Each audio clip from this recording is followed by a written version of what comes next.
Hi, I'm Crystal, the parenting coach. Parenting is a thing that some of us just expected to know how to do. It's not like other areas of your life where you go to school and get taught, get on-the-job training, or have mentors to help you. But now you can get that help here. I believe that your relationship with your children is one of the most important aspects of your life and the best way that you can make a positive impact on the world and on the future. I've made parental relationships my life study, and I use life coaching tools, emotional wellness tools, and connection-based parenting to build amazing relationships between parents and their children. If you want an even better relationship with your child, this podcast will help you. Take my parenting quiz at the link in the show notes. Once we know what your parenting style is, we will send some tips tailored to you and a roadmap to help you get the most out of my podcast. I invite you to help me spread the word by sharing your favorite episode on social media or with a friend. Don't forget to check out my new mindset journal for parents at www.coachcrystal.ca/shop, which will help you to parent calm, confident children that you love to be around. Welcome to today's podcast, the one best thing you can do for your parenting right now. I'm excited about the episode today because it has been a long time since I've done an episode just like by myself, a solo episode for all of you.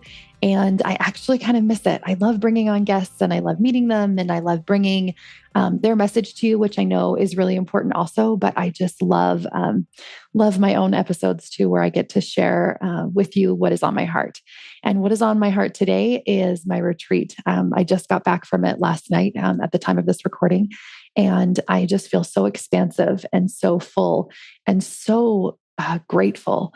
I opened the door to get into my car and there was a gift on my seat. And I thought, how amazing it is that I get to do something so beautiful and magical for 3 days.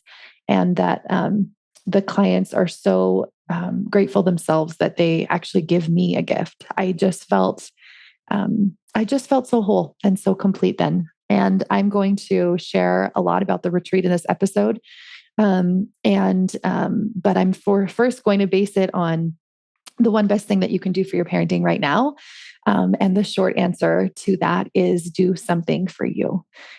I've seen this time and time again in my own life and the life of my clients is that when they find something for themselves, when they find a passion, when they find a purpose, when they do something that they just enjoy, when they have some sort of other thing that they do that's not just momming or dadding, that it makes such a huge difference in their parenting.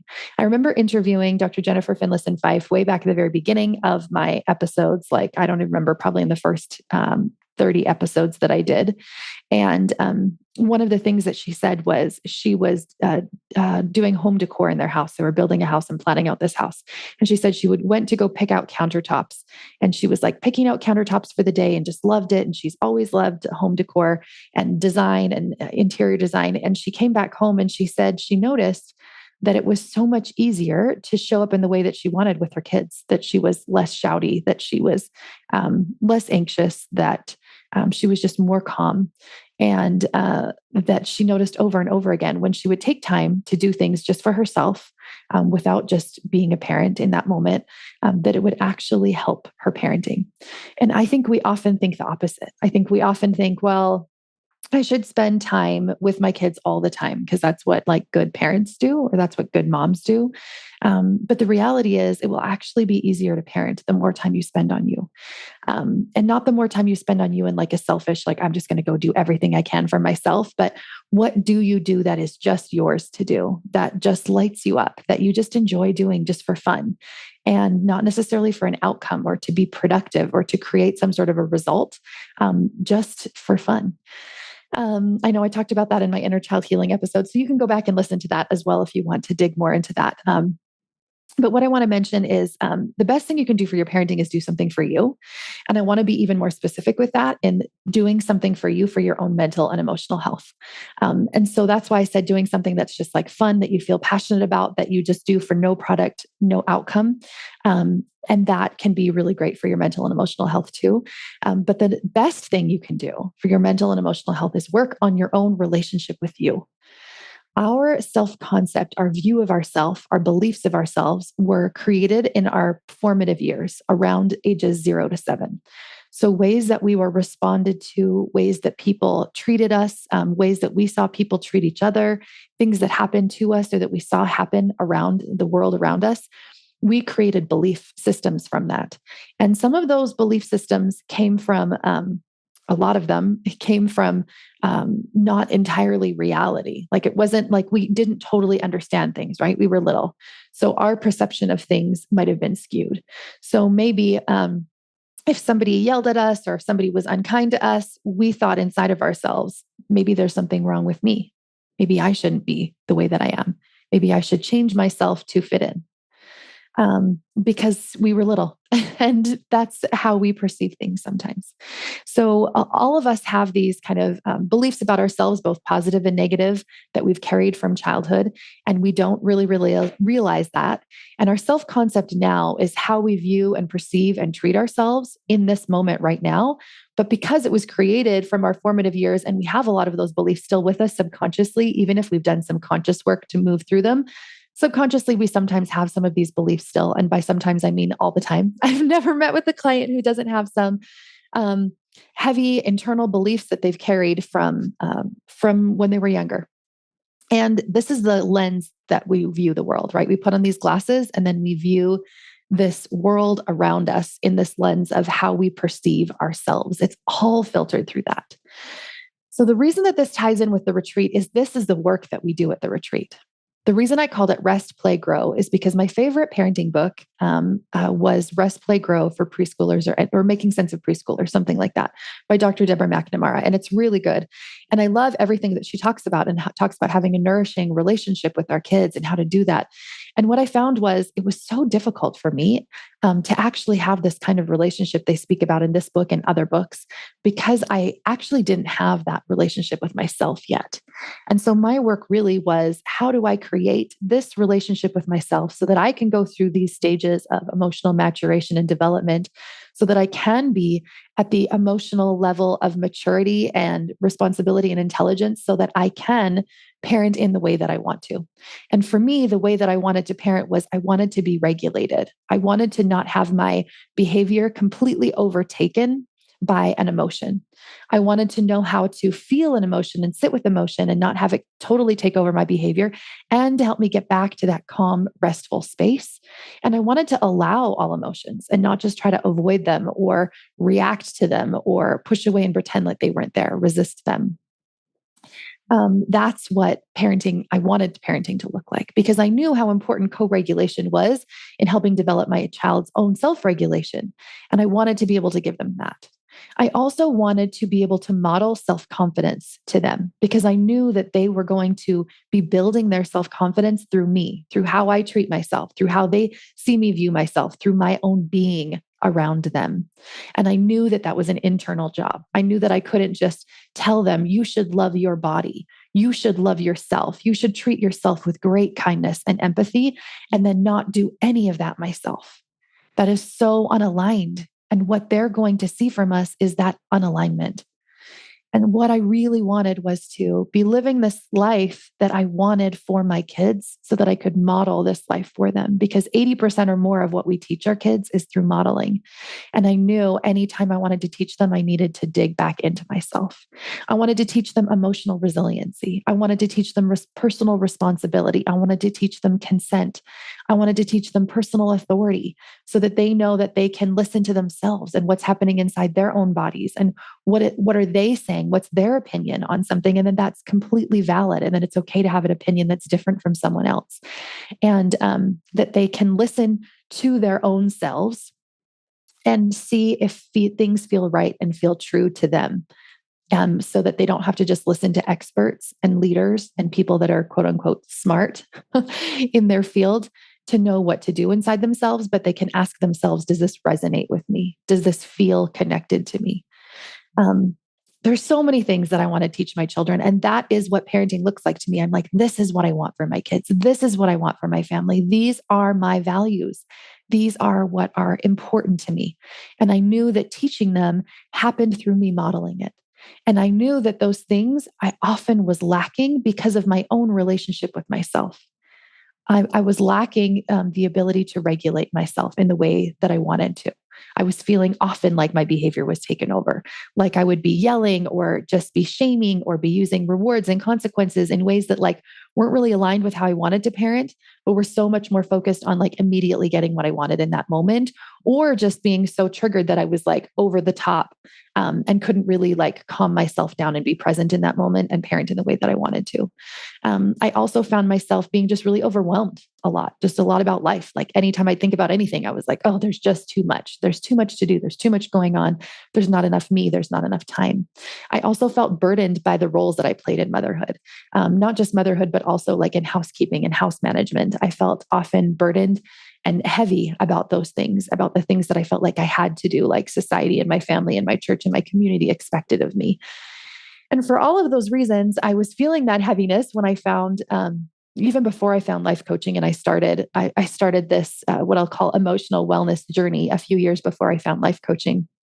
And then when I found life coaching, I just had a way to verbalize it and also amplify the experiences that I was having and the change and transformation that was happening so that I could use it in a more direct way.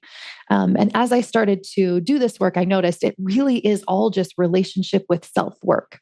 We can call it like health goals and achieving like business goals and parenting goals and relationship goals, but really it all ties back down to myself, how I'm viewing myself, how I'm perceiving myself, how I'm treating myself, what's going on inside of my own body, my own thoughts and my own feelings.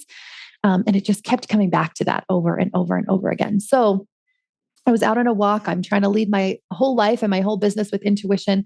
I can't remember if I was on a walk or I was in the shower or driving, because those are like the three places that my inspiration comes to me.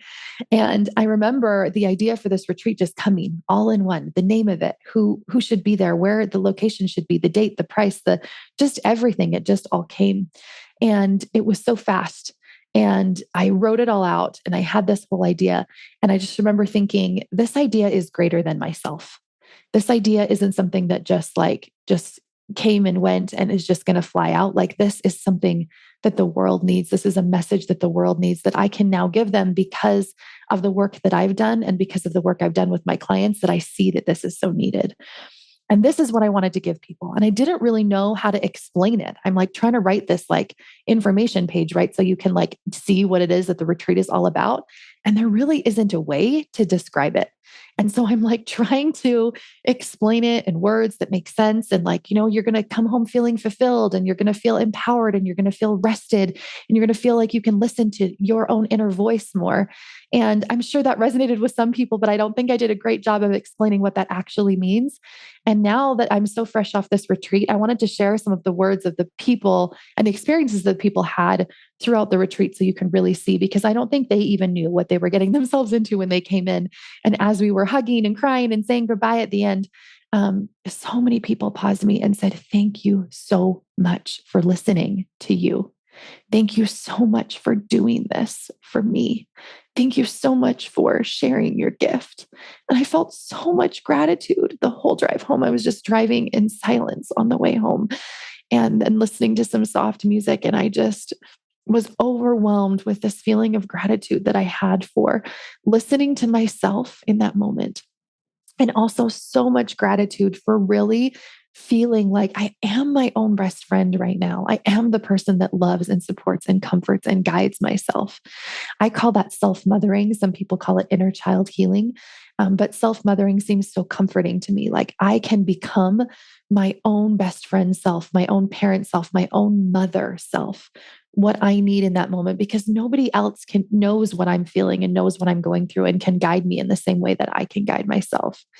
And that was my goal and my intention for these 3 days for these women. And in fact, before the retreat, I had said to myself, like, I don't think I'm going to do this retreat again. I think I'm going to do something totally different in the fall. And I've even been telling people that on Instagram and email. I'm like, I'm going to do something completely different for the next retreat. And even after day one, I was like, oh, I think I need to do this again. And after day two, I was like, this is perfect. Like, this is literally the message that people need. This is important. I was going to do just like a fun play adventure kind of adult summer camp type one, which also would be really awesome, but not as transformational as this. And this work is so needed. and seeing everyone else's gratitude in the end, and seeing the changes and the aha moments and the takeaways that they had just really solidified that like this is the message that's needed. So if you are considering it, if you're thinking about it, if this resonates with you at all, just start planning. Start planning childcare. Start planning how to rearrange your days. Start planning the money portion of it so that you can be there if you really feel called to be. And one little plug is that it is not just for moms. I got that question a few times. We had two lovely non-moms come with us also. It's just for women. And it's a self-mothering journey.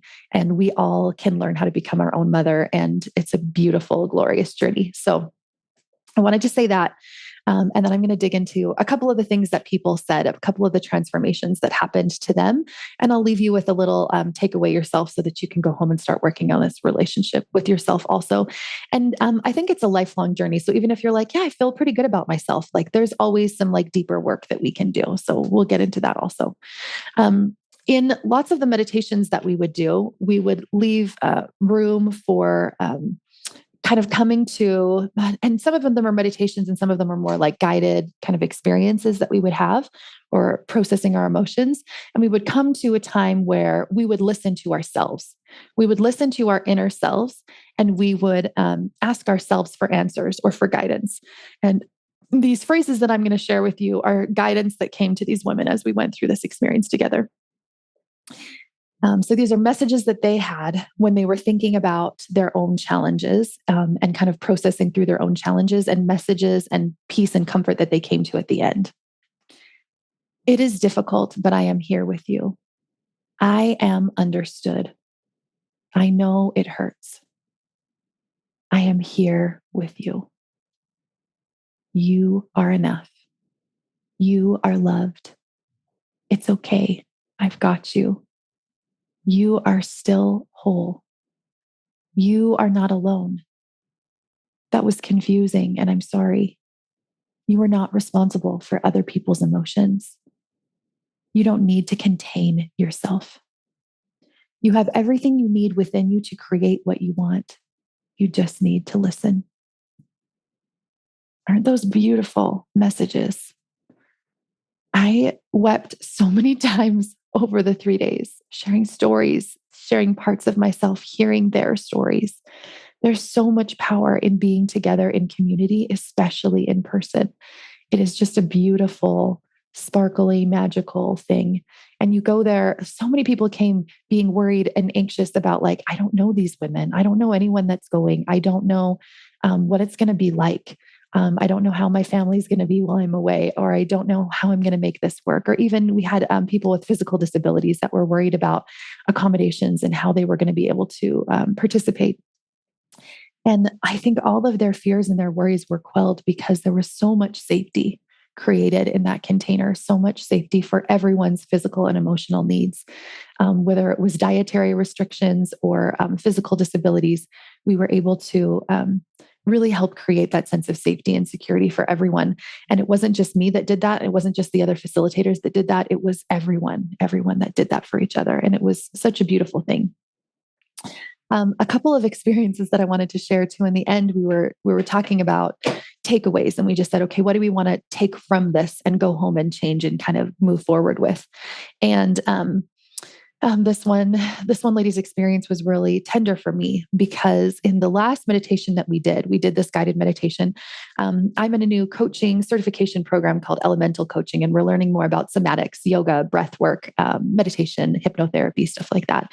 And one of the things that we had been learning was about adding touch to our in-person experiences. So just gently going and putting your hand on someone's back as you're doing breath work or something like that, just to add another layer element if it is wanted. Obviously, there's consent also there.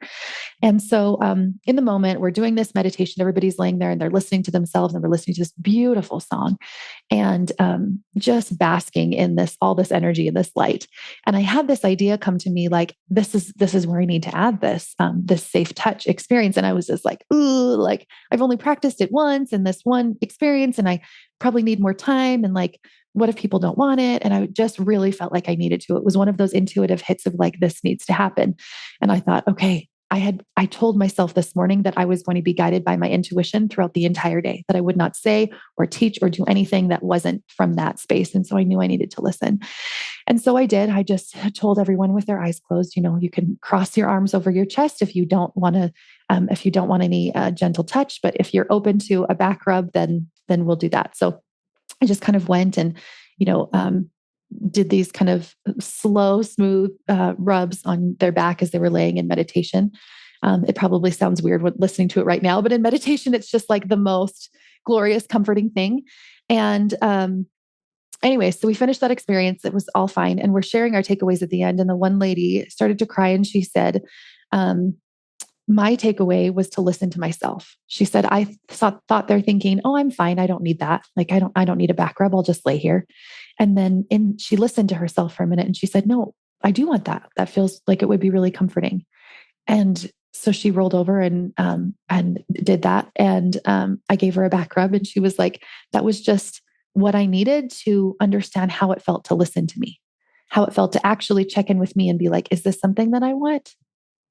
And then to listen and to actually do it. And she said, that is what I want to take home from this. I want to listen to myself. Another experience like that was the other facilitator, Chelsea, who's doing the yoga for us. We also had a therapist do art therapy and individual therapy sessions, but the yoga facilitator, she went in and she loves to be super prepared. She has beautiful music that's always completely in line with every single movement. And she practices them with people beforehand. She does like a whole session with people beforehand before she comes to the retreat so that she can know that it's exactly what's needed and that know exactly how it flows. And on day 3, she was like, I don't think I'm supposed to do what I planned. My intuition is really telling me to do something else. So she did. She did some Qigong with us that she hadn't done in a long time. And she doesn't feel like she knows a lot, but she just really felt like she needed to do that. And there were some really powerful moments during the Qigong, I think, for myself and for everyone else. And at the end, when we were doing takeaways, one of the ladies there said that experience for her was the most impactful. There was one movement that we did within Qigong, which was exactly what she needed. And she had this huge realization on how she can use this in her life and what it meant for her. And she wouldn't have had that if Chelsea hadn't listened to her intuition. And the other lady wouldn't have had her experience if I hadn't listened to mine. And it was beautiful to see us, like when we step into our own body and our own power and our own inner knowing, how it blesses other people and how it spreads to other people. And it was such a beautiful, tangible example of that. At the end, I asked people their takeaways. And one lady said she just really wanted to follow her life through intuition, that having this experience of like trying to lead and guide and move through intuition through this whole experience made her want to make sure that this was what her life was like going forward. Someone else said they really wanted to listen to themselves, that they wanted to go home and just remember what it feels like to listen to themselves. Another one said to do things for play, not for an outcome, not for a result, but just like actually do creative things for no reason, to write, to play, to read, to run, to yoga, to swim, to do all of those things without constantly feeling like we have to sell it after, we have to make money after, we have to be productive. Someone else said to just sit with their feelings, that when feelings come up, instead of trying to like push them away, just like noticing like what is happening for me. Several people said that yes and no was a big deal for them. So I talked about this idea of trade-offs, that payoffs. When I say yes to something, I'm always saying no to something else. Always, always, always.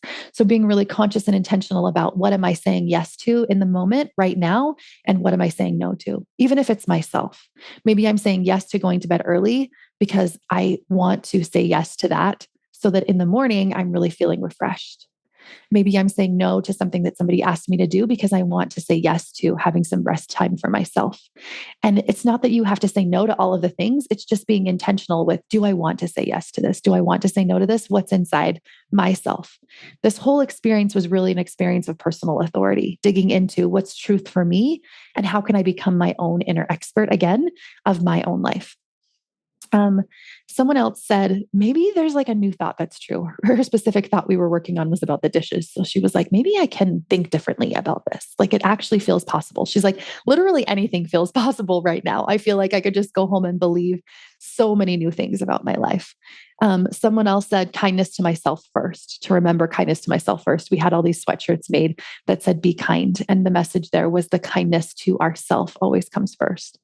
Another one said to be my own best friend, that even in those moments when I'm not getting along with my roommates or with my friends or with people at work, that I can learn and practice how to be my own best friend so that I can be with me, that I can give myself the comfort and peace and love that I want from others. Another person said that they just felt ready to tackle the world, that they could just go home and just tackle any problem that comes their way. Another thing that I noticed is there was one lady who came to the last retreat that also came to this retreat, and she's been in parent school with me also. And I just noticed such a huge change in her being and like everything about her was so significant. And I pointed that out to her at the end. I just said, you just seem so much more calm and so much more present and just like whole and happy and peaceful, like all these things. It's just such a huge difference. And the other facilitator, Chelsea, had also noticed it. And she was like, I have mentioned that to her so many times throughout these 3 days. She said, I always tell people like, yeah, life coaching will change your life. And she's like, but I don't know if I really believed it until now, until not seeing you from seeing you 6 months ago and seeing the huge difference, the lifetime of change that happened in that short of time. And it's just such a testament to this work. And I told them, like, this isn't like me changing you. This is me helping guide and lead and suggest so that you can listen to you more. The idea is for you to listen to you. My favorite part of this experience was being able to give them this truth that I'm going to leave with you, that healing is remembering.